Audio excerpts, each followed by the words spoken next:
Hir'isa jedhi malee wanta akkasii yaadde taanan immoo Oromoon ammuma si jaallatu si jibba bargit dhugaadha namni si jaallate si jibbees rakkoon qabu garuu immoo ta'ullee Oromoo biratti ilaalcha badaa akka qabdutti mul'ata waan ta'eef wanta akkasii gochuun qabdu maarree gastii waliin seenti obboleessa kee qaalii obboleessa kee warqiidha bara. Sanima waan nama galuuf inuma gala qaanqeewwi qaanqeen abbumarra buutii guutii jetti seegalee dhugaadha ibiddi abbumarra bu'ee guba.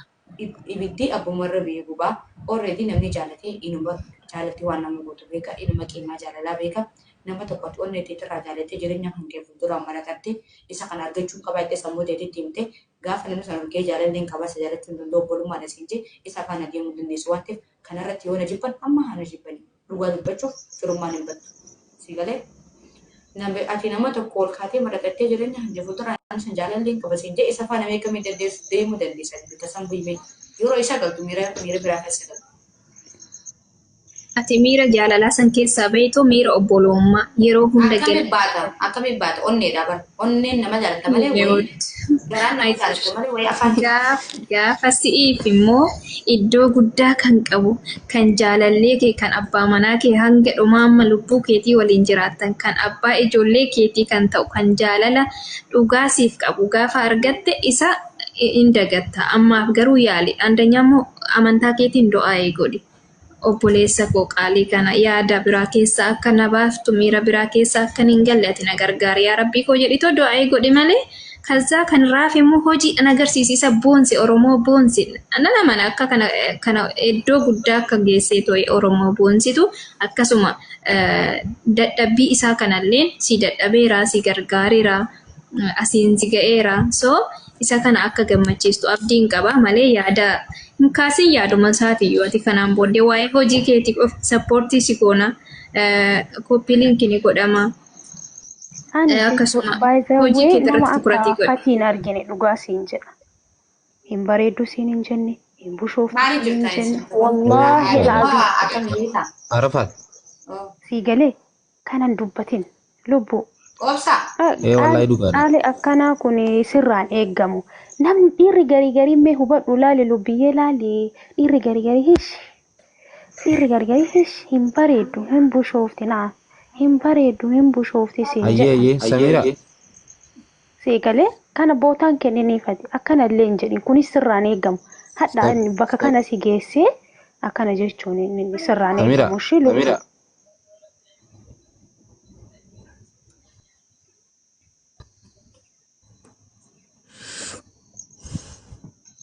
Dhiifamallee wallahi awwaa iddoolee dubbachuudhaaf miti garuu maaliif ni beektaa namni tokko dhugaadha hireen qoota rabbiiti namni wal jaalatee wal fuudhuunis ni jira wal jaalateetis namni wal dhabuunis ni jira waan haaree amma isin dhiifama guddaa wajjin maaloo filis dhiifama guddaa hamsa na dhageessaa wantoota silaa kan walitti qabdan keessaan isinummaa yaada kana keessa yaa baanu yaa taphanu mana ishee oo isnuuf guyyaa ishee sa'aatiin kun sa'aatii gammachuu isheeti bakka yaada san keessaa baa dhiifama guddaa wajjin ni beekti isheen kalaas bakka taphanna yaada biraa jijjiiraa please. Inni amaana jirtan. Baraanis akkasiin jedhe. Addunyaan faraqaadha jechuudha. Kanaafuma nuudhaa baajjete. Kanaafuma nuudhaa baajjete. Rabbi isiillee wallahi bakka isiin yaaddee olitti akka isiin barbaaddu olitti haa ta'uufi. Sigalee gaafa nama tokko jettee boochee namni sana deebi'ee jilbaasa jala bu'e. Saniifuu ati ilaal konfirensiin kee niyyaan kee amaaraa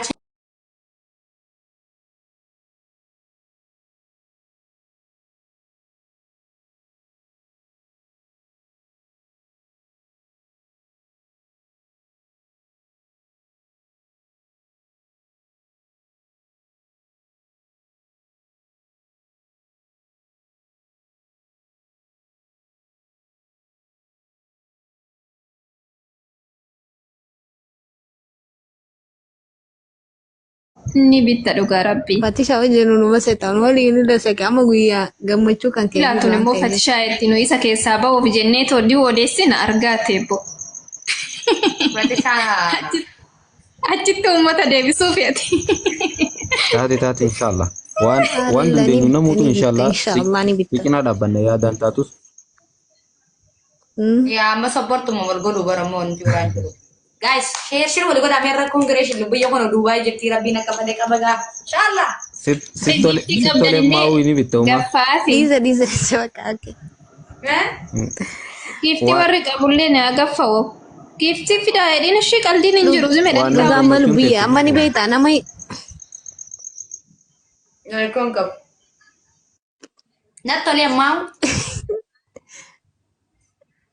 Maaliif sittin tolle reende Oromoo gedduu jirtaa barati biyya kamillee yoo deemte sifaan jiru banis mee maal irraa na jaalatta meenitu dhugaa waan ani fakkeenya jechuudha akka yaada kootti kanneen ani sirraa jaalladhu maal akka ta'e beektaa Oromoo qulqulluu bakka Oromoo jechuun garaa keessaa daba hin qabu garaa keessatti dubbii dhiifatee sobee alaan amala biraa hin calaqqisiisu sii galee garaa qulqulluu qabda.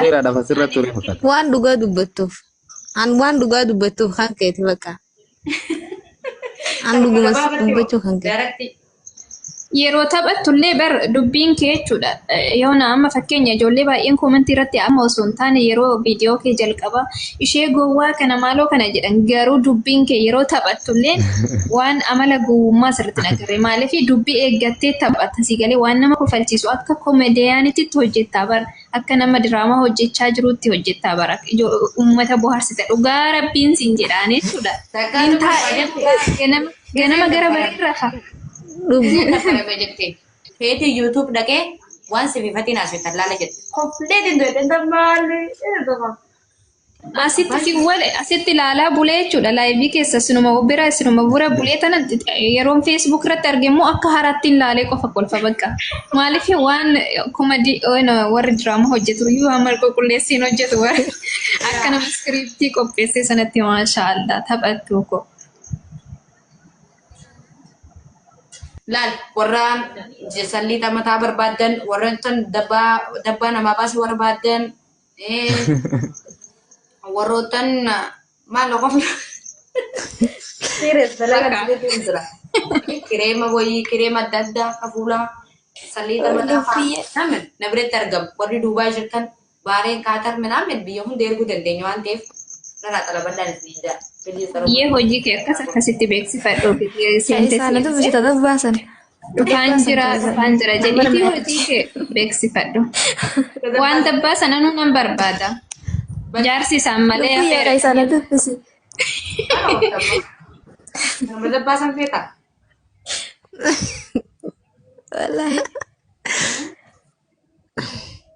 Dubbii keessaan nu dubbise.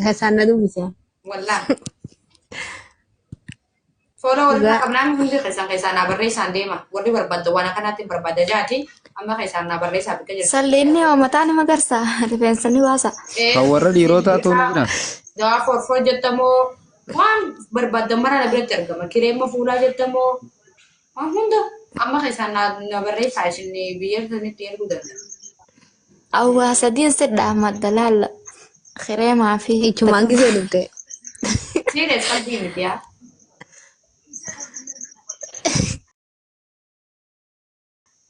Isa se dubbi una tata basaba. Qoosinaa fi waan ajajattan ajajadhaa dammoo maa qoostan dhugaa isinii si dammoo qoosaarta daddafee abdiin koo rabbi inni jettu namni miiksii gochuu danda'u yoo jiraate miiksii faa godhanu maaliif akkas barreessitu obboleessaati Jikoota kana hunda warra gurgurteef lakkoofsa isaaniif bira qabdee. Buloo godhe abdiisan. Muxee murattee jedha murattee dhiistee maal gochuuf ati qaxxaluufidhaaf immoo muruufidhaaf hime erguma duraan ittiin barreessa barbaannaati.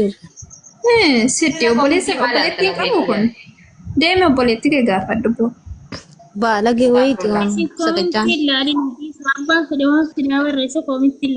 Koomentii ilaalin eegissi bakka. Garuu silaa namni juftee akkuma fayyaa kana ta'e.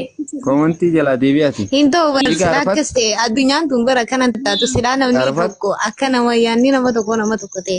Namni juftee akka lubbiyyaa kana ta'e duniyaan tun walii galtee ajaa'ibaa. Akkasiin siin jee waliin gallo haa. Niyyaan nama walatta.